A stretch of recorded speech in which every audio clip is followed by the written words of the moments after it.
अस्सलाम वालेकुम, आदाब।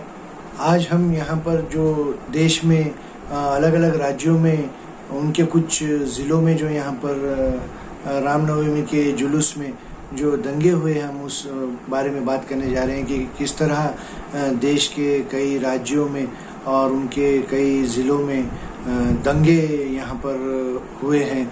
और यहाँ पर रामनवमी के जुलूस पर जो दंगे भड़के हैं, हम उसके बारे में बात करना चाह रहे हैं कि क्यों जब भी कोई चुनावों की तिथि नज़दीक आती है देश में कई जगहों पर दंगों की पार्श्वभूमि यहाँ पर हो जाती है। और ऐसे में ये दंगे कौन करता है, क्यों करते हैं, और इसमें आम मासूम लोग इसका खामियाजाना भुगतना पड़ता है।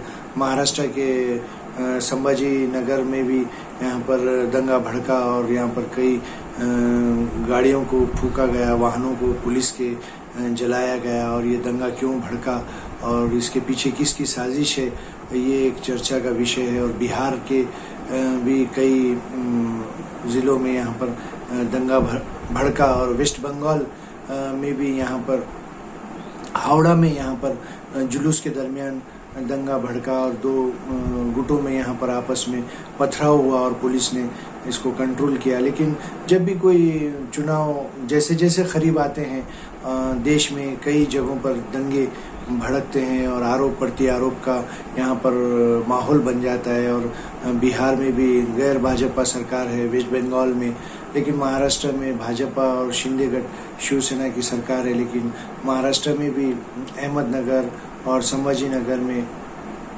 यहाँ पर कुछ छोटे से बात को लेकर दो गुटों में यहाँ पर झड़प हुई और एक गुट ने यहाँ पर पथराव किया और वाहनों को आग लगा दी।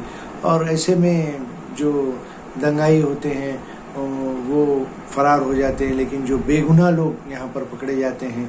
और संभाजी नगर में भी कई बेगुनाह बच्चों को यहाँ पर पुलिस हिरासत में ले रही है। और ये दंगे की पार्श्वभूमि है कि करने वाले तो चले जाते हैं, लेकिन बेगुनाह लोग पुलिस के गिरफ्त में आते हैं और फिर उसके बाद उनके महीनों महीनों लग जाता है। फिर उनकी पूरी फैमिली डिस्टर्ब होती है और उनको ज़मानत के लिए दर बदर की ठोकरें खाना पड़ता है। और हम ये कहना चाहते हैं कि जब कोई किसी भी त्यौहार का, किसी भी मज़हब का त्यौहार होता है, जब उसका कोई जुलूस निकलता है तो पुलिस को उसकी पहले से इत्तला होना चाहिए और पुलिस ने उसको पहले से कंट्रोल करने की उपाय योजना करना चाहिए। और दंगा जो होता है वो उन्मन देखा जाए तो दंगा कोई एक तरफ से नहीं होता है, इसके दोनों तरफ से भी इसका असर दिखाई देता है। और जब भी कोई जुलूस किसी प्रार्थना स्थल के तरफ से जाता है तो शरारत तत्व कुछ लोग ऐसे नारेबाजी करते हैं कि सामने वाले पक्ष को इसका बुरा लग जाता है और वो फिर उसके रूपांतर दंगे में होता है। लेकिन पुलिस को और प्रशासन को ये बात खोजना चाहिए कि ये दंगा रूट लेवल पे क्यों भड़कता है और दंगे की क्या वजह होती है। और असल में जो दंगा करते हैं लोग, उनको पकड़ना चाहिए और बेगुनाह निरपराध लोगों को नहीं पकड़ना चाहिए। लेकिन उन्मन ये होता है कि दंगा करने वाले तो दंगा करके चले जाते हैं, लेकिन बेगुनाह लोगों का लाखों का करोड़ों का नुकसान हो जाता है। लेकिन देश में अभी भी भाईचारा और हिंदू, मुस्लिम, सिख, दलित सब मिलजुल कर रहते हैं। अभी रमज़ान का पवित्र महीना चल रहा है और कई जगह हमने ये भी देखा है कि इफ्तार पार्टियों में कई हमारे हिंदू भाई, सिख भाई और दलित भाई शामिल होते हैं। कई नेताओं की इफ्तार पार्टी होती है। और उन्मन देखा जाए कि कुछ नेता अपने निजी स्वार्थ के लिए, राजनीति के स्वार्थ के लिए दोनों समाजों को लड़ाने का काम ये कई सालों से करते आ रहे हैं। कुछ सियासी पार्टियां जो समाज में तेढ़ निर्माण करने का काम भी करते आ रहे हैं और वो उनकी सियासत की दुकान सालों साल से इसी तर्ज पर, इसी मुद्दे पर चल रही है। लेकिन एक आम हिंदू, एक आम मुसलमान को इससे कोई लेना देना नहीं है। जहाँ हमारे देश में एक और बेरोज़गारी है, महंगाई है और युवाओं के रोज़गार का मसला है, किसानों का मसला है, ऐसे चीज़ों पर नेताओं का ध्यान नहीं है। ये सिर्फ अपनी राजनीति सेकते हैं।